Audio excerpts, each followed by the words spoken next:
amazing community. It's an amazing community. So I don't want to bore you to death with too many details about me, but I'll tell you a little bit about my background, and then we can transition into more of the fun stuff we have going on. My hometown, fun fact about me, I'm a Chicagoan. I don't know if you know what that is, a native Chicago people, which is Shiberia most of the year. We call it Chi-Town. So it's Shiberia mostly, and then in the summer it's Chirac. So of course I'm not going to spend all of my days there. It's an amazing city in the summer, it really is. But I have a background, I had a very interesting career in fashion actually. My mom was a fashion designer. I grew up and I learned it, and I went to school for communication and marketing. And so early on I was learning just hands-on, do-it-yourself type of stuff, the type of stuff that's not standard procedure anymore for kids growing up in communities. So that was really great. Actually, our combined skills in our little fashion house where we did made to measure and custom and couture clothes and fashion shows, and you know, a lot of the trends that we started were very, very original, and they became worldwide trends, and they're happening like right now actually. So it really taught me, you know, the power each one of us has. If we stand in our power, how influential we can become. Did I get paid on any of that? To being an independent designer with small, with small brands? No.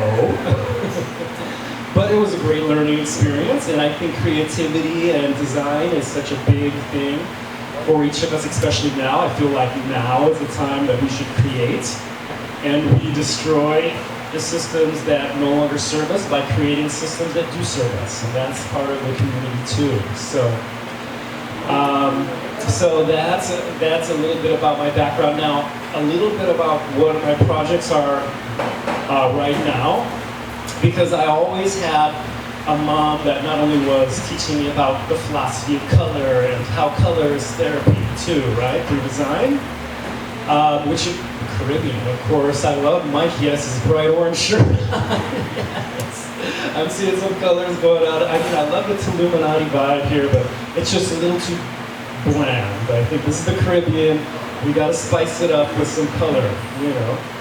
So beyond that, my mom has always been like a very avid researcher in the realm of alternative medicine and holistic, you know, modalities. And I learned early on that there's no such thing as an incurable disease, you know.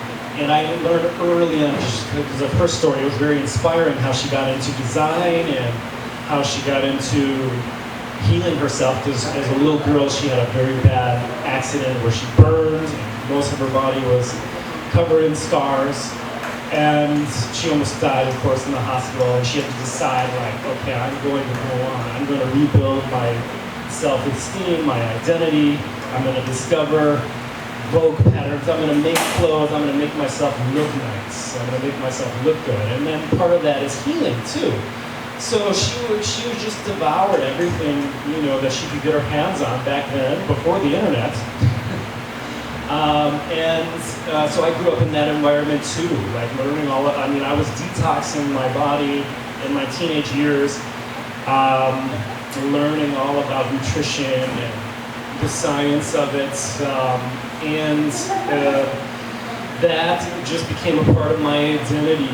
She always would tease me and say, "You're the only one in the family that actually listens to me," you know. And it's true, because none of my other sisters are like that. This is anything she says, because she's kind of like you can probably see it in me too. I get going and then she just never stops. But I kind of have that trait too. But that also, I mean, I